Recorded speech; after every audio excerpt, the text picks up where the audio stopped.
식사 맛있게들 하셨나요? 오늘 또 생일 달을 맞아서 맛있는 미역국 또 계란말이 또 맛있게 해주셔서 맛있게 먹었습니다. 또 정추자 권사님 생일 떡을 또 해주셔서 너무 맛있게 인절미 한 5개 먹었나 봐요. 많이 먹고 감사를 드립니다. 하여튼 여러 가지 면에서 우리 사랑하는 성도들 아침에 우리 말씀처럼 하나님을 섬기는 그 공동체 울타리 안에 있는 성도들이 서로 힘이 되고 서로 능력이 되고 서로 위로해 주셔서 서로가 어려운 세대에 우리가 넘어지지 않고 실망하지 않고 또 믿음을 지켜가면서 서로 살아갈 수 있도록 허락하신 것을 감사를 드립니다. 오늘 오후 시간에는 성령으로 충만하자 하는 말씀을 가지고 잠깐 서로 은혜의 시간이 되기 원합니다. 아버지 다윗에 대해서 말씀을 드리고 싶습니다. 다윗의 삶은 성실하고 공의롭고 정직하고 그러한 마음으로 주 앞에서 모든 일을 행하면서 살아온 다윗입니다. 주께서 그러한 은혜, 큰 은혜를 다윗에게 허락하셨어요. 그래서 다윗은 항상 하나님의 은혜에 감사하면서 하나님께 범죄하지 않기 위해서 노력하면서 그 자기의 그 일생일대를 어떻게 보면 하나님을 위해서 헌신했다 해도 과언이 아닐 정도로 주님 앞에 헌신을 한 종입니다. 우리가 그 다윗을 살펴보면서 또 우리들의 믿음의 선조들을 살펴보면서 어떻게 하여야 우리가 성령 충만한 삶을 살 수 있을까 하는 것을 간단하게 요약해서 말씀을 증거하기 원합니다. 첫째는 성령 충만한 성실함이 있어야 된다. 우리가 성령 충만한 것을 누구나 다 믿는 사람은 원하고 있습니다. 하지만 성령 충만한 것을 원하지만 성실한 성령 충만이 있다고 합니다.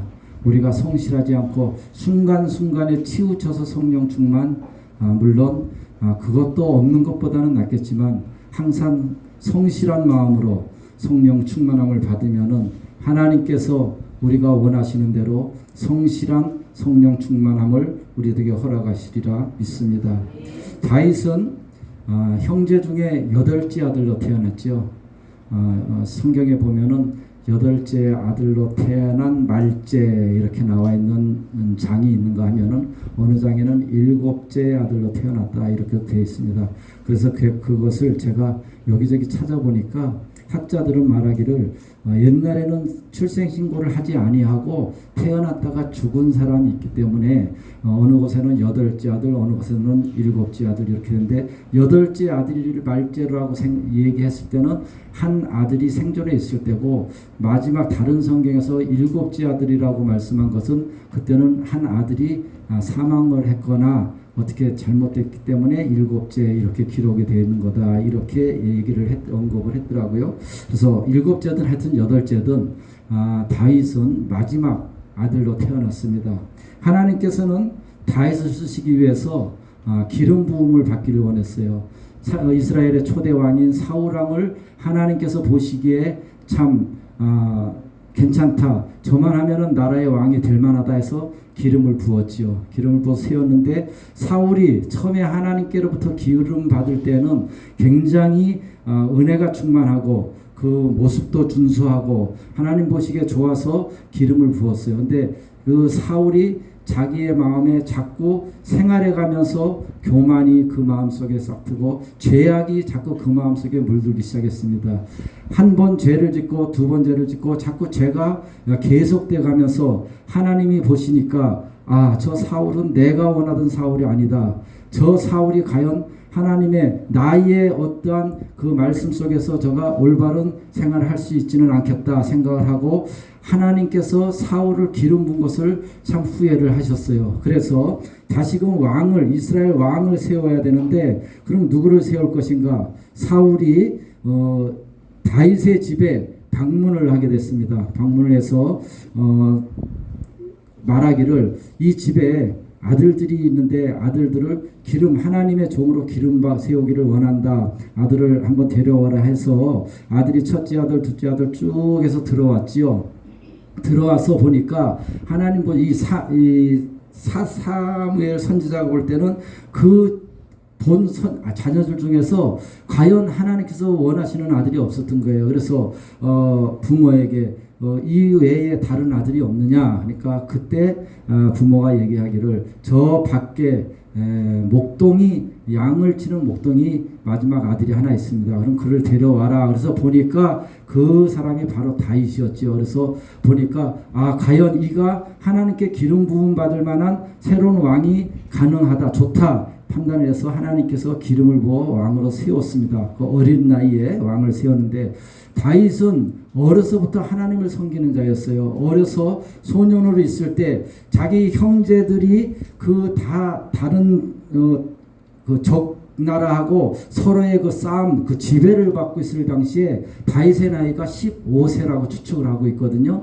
근데 다윗이 그 형제들의 그 전쟁터에서 적군들로부터 야유를 받건 이스라엘 백성들의 그 야유를 받는 그 삶 속을 가서 들여다보니까 너무나 안타까운 거예요. 나는 비록 어리지만 이렇게 많은 우리나라에도 장수들이 있고 우리의 형제들과 이렇게 성장해서 있는데 과연 저 적장들의 으로부터 이런 야유와 비난을 받아야 되겠는가? 그때 다윗은 생각을 했어요. 그래서 내가 나가서 저 다윗 골리앗을 제가 상대하겠습니다 해서 전투를 시작했습니다. 전투는 이제 엘라 골짜기라 그래요. 기돈 골짜기 옆에 이스라엘 기돈 골짜기 밑에 보면 엘라 골짜기라 하는데 그 엘라 골짜기에서 다윗과 전투를 하는데 그가 과연 힘이 좋아서 다윗 골리앗을 맞서서 싸울 생각을 해왔는가? 그게 아니죠. 그는 하나님을 신뢰하였던 믿음이 있었다는 게 그의 마음속에는 나는 연약하지만 내 뒤에서 나를 지켜주시고 나를 위해서 싸우시는 하나님이 계신다. 만군의 하나님이 계시기 때문에 나는 싸움에서 승리할 수 있다는 자신과 용맹함이 있었어요. 그래서 그가 물맷돌 5개를 취해서 결국 골리앗을 물리친 이스라엘의 아주 통쾌한 전쟁의 그 역사가 있습니다.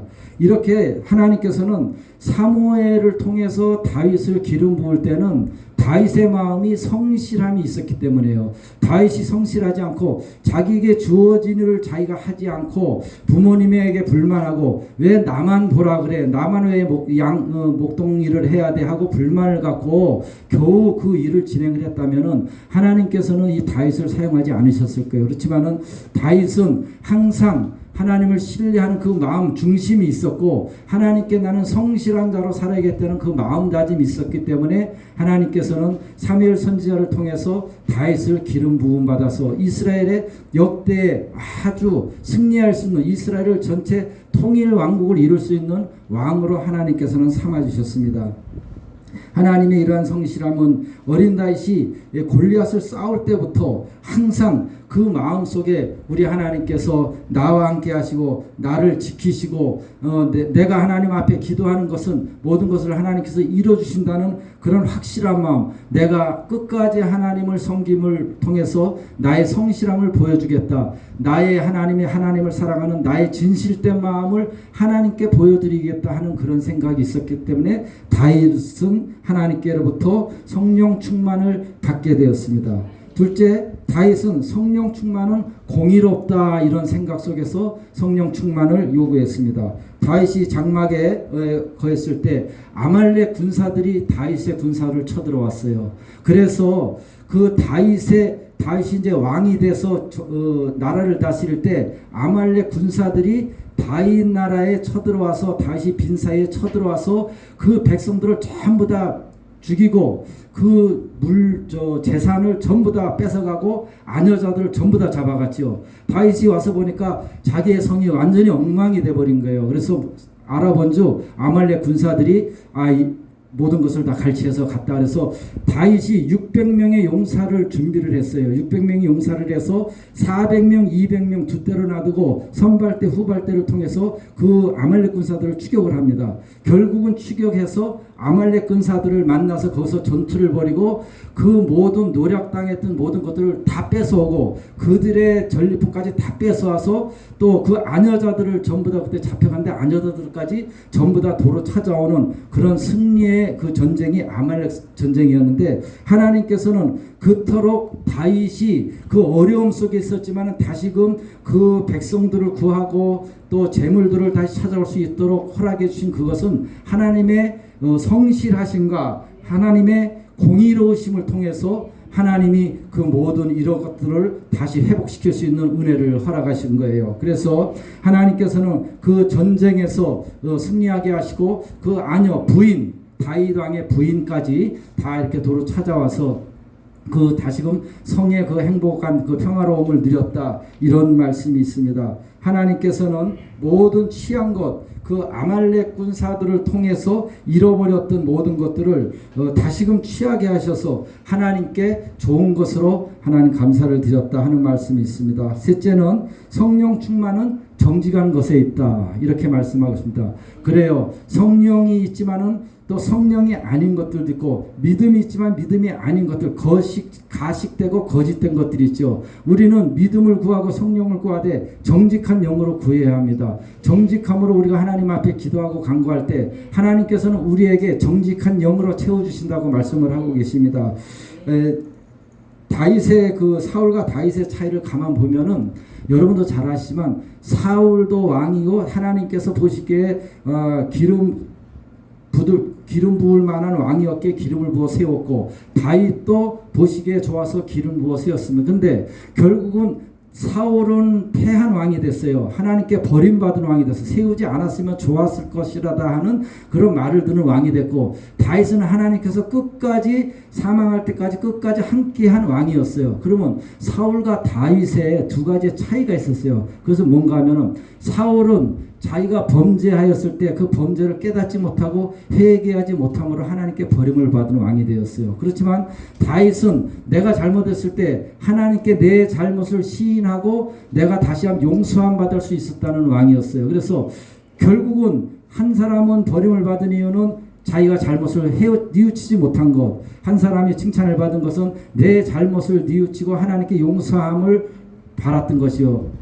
그렇죠. 사울은 어떠한 죄를 범했습니까? 하나님께서 선지자를 통해서 너가 전쟁에 나가서 모든 것을 취하되 그 적진에 들어가서 모든 것을 다 멸절시키라 그랬어요. 아무것도 취하지 않는 거 다 불태우고 없애버리라 그랬어요. 그렇지만은 사울이 볼 때 이것은 굉장히 좋고 아름다운 것이다. 구별돼서 감춰놓고 좋지 않은 것들만 전부 다 소멸시키고 태워버렸거든요. 그래서 선지자가 와서 물었어요. 그래 물으니까 사울 얘기가 아닙니다. 이것은 내 욕심이 아니라 내가 하나님께 좋은 모습으로 좋은 것으로 좋은 양으로 예배드리기 위해서 내가 따로 분리해서 놔둔 것입니다. 내가 내 것으로 취하려고 했던 것이 아닙니다 하고 핑계를 댔지요. 그렇지만 하나님께서는 그 마음을 아셨어요. 그래서 하나님께서 말씀하시기를 순종이 제사보다 낫다. 내가 하나님 선지자가 너에게 말씀한 것을 왜 순종하지 않았느냐. 내가 제사를 위해서 순종을 기피하는 것은 하나님께 원치 않은 것이다. 그래서 하나님께서 사울을 피한 것이죠. 다윗은 왜 하나님께 칭찬받는 종이 됐죠? 다윗도 인간에게 실수를 했지요. 우리아의 아내를 범해서 그 신랑이 나가는 전투에 신랑을 그 나라의 전투에 보내서 죽게 했지요. 그리고 우리아를 범했어요. 그래 우리아를 범해서 우리아의 그 아내 바세바가 임신을 했을 때 하나님께서는 이 다윗을 책망을 해서 선지자를 통해서 나단 선지자를 통해서 책망을 했지요. 왜 이러한 죄를 했냐 하니까 하나님 내가 잘못했습니다. 내가 용서함 받기를 원합니다. 그럴 때 결국 그 부인의 태중에 있는 어린아이는 하나님께서 징계를 해서 죽였어요. 하지만 그 이후에 바세바라는 부인을 통해서 나오는 왕이 솔로몬 왕이 태어나는데 그 왕은 하나님 보시기에 너가 죄를 범하였지만 하나님께 내게 용서 용서함을 구했고 네 죄를 내가 회개하였기에 내가 너의 나라를 창대케 해주신다고 해서 솔로몬의 왕을 잉태케 했지요. 이런 그러한 우리 인간들이 믿지 않은 사람들이 생각할 때는 별거 아닌 문제지만은 우리 하나님께서는 작은 것 하나까지라도 우리의 마음의 정직함과 우리의 마음의 공의로움과 우리의 마음의 모든 일들을 다 알고 계신다는 게, 그래서 우리가 인간이 아무리 속이려고 해도 우리는 하나님께서는 우리의 말을 속아주는 척은 하실지 모르지만은 결코 속으시는 분은 아니시다. 그래서 우리는 그 하나님의 뜻을 알고 하나님 앞에 정직한 영으로 정직한 그 성령의 충만함을 우리가 간구할 때 하나님께서는 우리를 들어서 하나님께서 원하시는 곳에, 하나님께서 우리를 사용하시는 곳에 우리가 기도할 때 사용하신다. 이런 말씀을 하나님 말씀하고 계십니다. 하나님께서 주의 영으로 우리들의 심령 속에 모든 영으로 충만하게 하실 때 우리는 그 속에서 기뻐하고 그 속에서 하나님을 찬양하고 할 때 우리의 모든 범사, 우리의 일생일대, 우리의 모든 이후에 이 영원한 삶까지라도 하나님께서 책임져 주시고 우리를 좋은 길로 인도해 주시리라 믿습니다. 하나님께서 우리의 말씀을 통해서 우리 성도들은 그럼 어떠한 생활을 해야 될까요? 우리 성도들은 항상 하나님의 그 진리의 말씀 속에 서서 우리가 하나님의 그 선하시고 아름다운 뜻에 따라 공의로우신 하나님, 무조건 아무나 편파적인 하나님이 아니고 공의로우신 하나님을 바라보고 또 우리가 그 공의로우신 하나님의 그 사랑을 우리가 느끼면서 우리의 잘못을, 우리는 인간이기에 죄질 수 있고 우리는 범죄할 수 있어요. 누구나 다 우리의 인간의 마음속에는 죄성을 갖고 있습니다. 하지만 우리가 그 죄성을 믿음으로 억누르고 성령의 충만함으로 억눌러서 우리가 이겨갈 때 하나님께서는 우리를 통해서 더 좋은 많은 하나님의 일을 계획하고 계시리라고 믿습니다. 하나님의 영이 다윗을 감동시킴으로 다윗은 하나님께 희망을 갖고 살았다고 시편 39편 7절에는 말씀하고 있습니다. 우리는 다윗의 그 영장으로 40년 동안 나라를 다스리며 생활하고 그가 결국 나이가 수명에 다해서 하나님의 부름을 받았지만 그의 생애에 하나님을 사랑한 그 정직한 영으로 살아온 그 모습이 지금 우리들 이 세대까지 우리에게 역사가 되어서 이스라엘은 하나님께서 사랑하는 나라, 이스라엘의 모든 그 국민들, 백성 한 사람 한 사람 생각할 때마다 그래 우리는 이스라엘의 백성의 그 어리석음, 하나님을 배반하고 신뢰하지 못했던 그 어리석음, 나쁜 것 따라가지 아니하고 끝까지 승리하며 지도자들의 그 삶처럼 우리도 각자의 삶 속에서 우리가 모든 성도들과 함께 지도자의 역할을 하면서 믿음으로 승리할 때 하나님께서는 우리에게 더 좋은 것으로 채워주시리라고 믿습니다. 우리는 하나님에 대한 그러한 그 깨달음을 느끼고 또 올바른 믿음의 삶을 살아가면서 항상 성령 충만해야 한다고 생각을 합니다.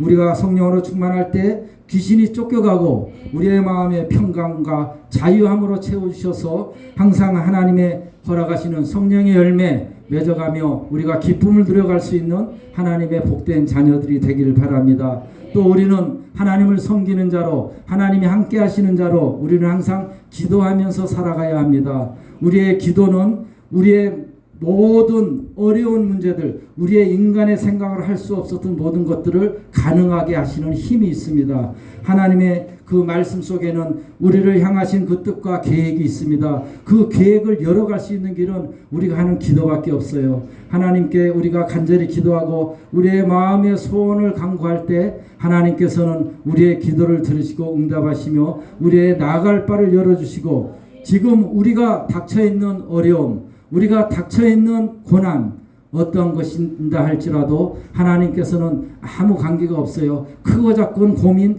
하나님께는 크고 작은 게 없습니다. 우리 인간에는 오늘 저녁에 먹을 게 없어 이거는 작은 것이고 내일 뭐가 필요해 그건 큰 것 이렇게 따지지만 하나님께서는 응답하시냐 안 하시냐가 문제지 응답하시면 작은 거 큰 거는 하나님은 가리지 않습니다. 하나님께서는 죽은 자를 살리셨다 그래요. 나사로를 살리셨다 그랬죠. 12해 혈루병 앓은 여인을 고쳐줬다 그래요. 문둥병자도 고쳐줬다 그래요. 또 나아만의 그 장관의 병도 고쳐줬다 그래요. 이런 모든 것을 행하면서 이것은 크니까 이것은 많은 헌신으로 우리가 제사함 받고 이게 아니잖아요. 우리가 하나님을 신뢰하는 그 믿음 한 가지만 있으면은 하나님께서는 우리의 형편, 우리의 처지 아무것도 따지지 아니하시고 다만 하나님의 자녀라는 그 권한으로 우리를 치료해 주시고 우리를 다스려 주신다는 것입니다. 하나님께 우리는 또 그래서 찬양해야 합니다. 우리가 찬양하는 것이 곡조에 있는 기도라고 얘기를 하잖아요. 우리가 어디에 있을 때나 항상 찬양하면서 길에 갈 때나 집에 있을 때나 항상 주님을 찬양하면 우리의 외롭던 마음, 우리의 어려웠던 심정들이 눈 녹듯이 사라지는 것을 성도들은 체험을 했으리라 믿습니다. 우리가 찬양하고 기뻐 춤추며 하나님을 경배할 때 하나님께서는 우리들에게 더 좋은 기쁨의 평강으로 채워주시고 우리의 믿음 우리의 인간사의 모든 믿음 생활을 하나님께서 형통하게 하여 주시리라 믿습니다. 다윗을 보니까 시편이 150편까지 있잖아요. 거기서 보니까 다윗의 그 기도가 그 전부 찬양이잖아요. 시를 씀으로써 하나님을 찬양했어요. 괴로우면 괴로울 대로, 하나님이 필요할 때는 하나님을 필요한 대로, 또 내가 어떠한 일을 또 원하는 것은 원하는 일대로, 성전에 올라갈 때는 성전에 올라가는 대로 여러 방향으로 하나님을 찬양했어요. 그래서 하나님이 다윗을 기쁘게 받으시는 거라고 저는 생각이 들어요. 우리도 우리의 형편이 어렵고 힘들지만 그 형편이 어렵다고 우리가 코가 빠져서 앉아있고 낙심하고 있을 게 아니라 우리가 어려우면 하나님께 있는 곳에서 하나님을 찬양하며 울부짖으면 하나님께서 우리에게 더 좋은 것으로, 더 많은 것으로, 원하는 것으로 채워주시리라 믿습니다. 저도 마찬가지예요. 저도 생활을 하다 보면은 어려운 일이 많이 있습니다. 뭐 가정의 일도 그렇고 직장의 일도 그렇고 건강의 일도 그렇고 뭐 사람이 살면서 여러 가지 일이 많이 있잖아요. 그 어떤 날은 생각하면 진짜 왜 이래야 되나, 꼭 이렇게 생활을 해야 되나, 이렇게 낙심이 될 때도 있어요. 인간이가. 그렇지만 낙심을 하다가도 아니지, 나는 하나님의 자녀인데 하나님께서 또 피할 길도 열어주시겠지, 이런 생각을 합니다. 참 많은 고난이 있어요. 그래도 내가 그 고난에 엎드리지 않고 내가 그 고난에 넘어지지 않는 것은 하나님이 지금도 나를 계획하시고 또 우리 성도들을 계획하시고 성도들의 모든 어려움을 알지만 하나님께서 좋은 때에 우리들에게 좋은 것으로 채워주시기 위한 우리들의 인내, 우리들의 참을성, 우리들이 하나님을 얼마만큼 사랑하는가를 알아가는 시기에게 좀 시간이 걸릴지만 하나님께서는 기필코 우리 성도님들의 어려운 일과 우리 성도들의 기도 소리가 응답되리라고 저는 확신을 합니다. 그래서 또 용기를 내고 또 힘을 얻다 보면은 또 그렇게 하면서 찬양을 하면 또 마음에 기쁨이 와요. 그러면 또 기쁠 때 또 혼자 뭐 운전을 하고 가다가도 큰 소리로 찬양을 하고 목이 터져나고 찬양을 하고 또 기도하고 찬양하고 이러다 보면은 집에 또 도착을 하고 또 감사를 또 하고 또 이렇게 생활을 합니다. 항상 우리들의 생활 속에서 어려움이 있지만 우리가 그 어려움을 인내하고 끝까지 승리할 때 하나님께서는 우리에게 더 좋은 것으로 충만하게 하시고 날마다 우리가 성령으로 충만하는데 성실한 마음으로 성령 충만하기를 원하고 공의로움 가운데 성령 충만하기를 원하고 정직한 가운데 성령 충만하기를 원해서 하나님께서 원하시는 성령 충만, 우리의 생활에 어떤 악한 원수막이 조금도 틈타지 못하고 우리들의 마음을 훔쳐보지 못하도록 날마다 찬양하고 기도할 때 하나님께서 우리에게 더 좋은 용맹함과 더 좋은 생활의 건강을 허락하여 주시리라 믿습니다. 말씀을 준비하면서 저도 참 하나님의 사랑을 많이 깨달았어요. 이것이 다 하나님께서 우리의 모든 삶을 계획하시고 미래의 일을 알고 계시는 건데 우리는 미련해서 그것을 깨닫지 못하지요. 제가 목사님이 계셨다면은 이 말씀을 또 제가 알고는 있어도 또 깨닫지는 못했을 거예요. 목사님이 안 계시고 이 자리를 제가 채워감으로써 하나님께서 내게 또 성경 하나님의 말씀을 하나하나 더 또 이 알게 하시고 뉘우치게 하시고 깨닫게 하신 것이라고 저는 생각을 해요. 그래서 항상 감사를 드립니다. 우리가 무슨 일을 만나든지 항상 범사에 감사할 때 하나님께서 우리를 잊지 아니하시고 우리가 실망하지 아니할 수 있도록 하나님을 우리가 신뢰한 것만큼 하나님께서 우리에게 실망 가지 아니할 수 있도록 우리를 채워주시고 우리를 붙들어 주시리라 믿습니다. 감사를 드립니다. 기도하겠습니다. 좋으신